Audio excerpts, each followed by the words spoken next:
బద్వేల్ కాంగ్రెస్ మాజీ ఎమ్మెల్యే కమలమ్మ కంటతడి పెట్టారు. తనకు బద్వేల్ నియోజకవర్గం టికెట్ రాకపోవడానికి రాజకీయ కుట్ర జరిగిందన్నారు. 2009 నుంచి కాంగ్రెస్ వారికి టికెట్ ఇవ్వడం బాధాకరమన్నారు. తాను చేసిన తప్పేంటో చెప్పాలని ఆవేదన వ్యక్తం చేశారు.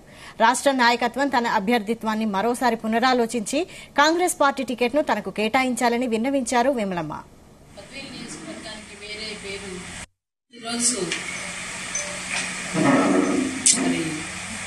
మొన్నటి దినాన టీవీలలో కాంగ్రెస్ పార్టీ అభ్యర్థుల లిస్టు వేసినప్పుడు మరి అందులో బద్వేల్ నియోజకవర్గానికి వేరే పేరు రావడం చూసినప్పటి నుంచి మనోవేదనకు గురైనప్పటికీ మౌనంగా ఉండిపోవడం జరిగింది.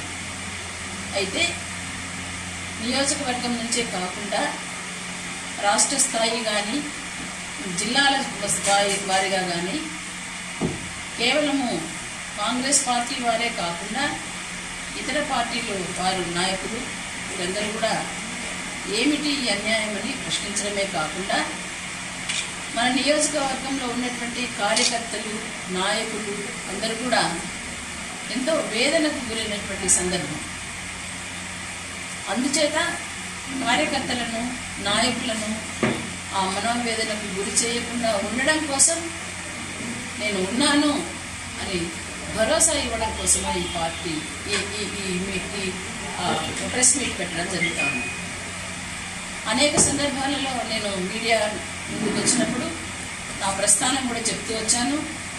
2009లో నేను ప్రిన్సిపాల్గా కాలేజీలో ప్రిన్సిపాల్గా మా హస్బెండ్ కూడా ప్రిన్సిపాల్గా ఉన్న దినాల్లో రాజశేఖర్ రెడ్డి గారు మరి మమ్మల్ని ఈ రాజకీయ రంగ ప్రవేశం చేయించి బద్వేల్ నియోజకవర్గానికి టికెట్ కేటాయించి వారి తర్వాత హైయెస్ట్ మెజారిటీ ఇచ్చేటట్లుగా మరి పని చేయించి నాకు వారి సొంత కుమారుడైన జగన్మోహన్ రెడ్డి వేరే పార్టీ పెట్టి నన్ను ఎంత బలవంతం చేసి జగన్మోహన్ రెడ్డి గారు తప్పితే మిగతా నాయకులందరూ వచ్చి నా ఇంటి చుట్టూ 3 రోజులు కూర్చున్నప్పటికీ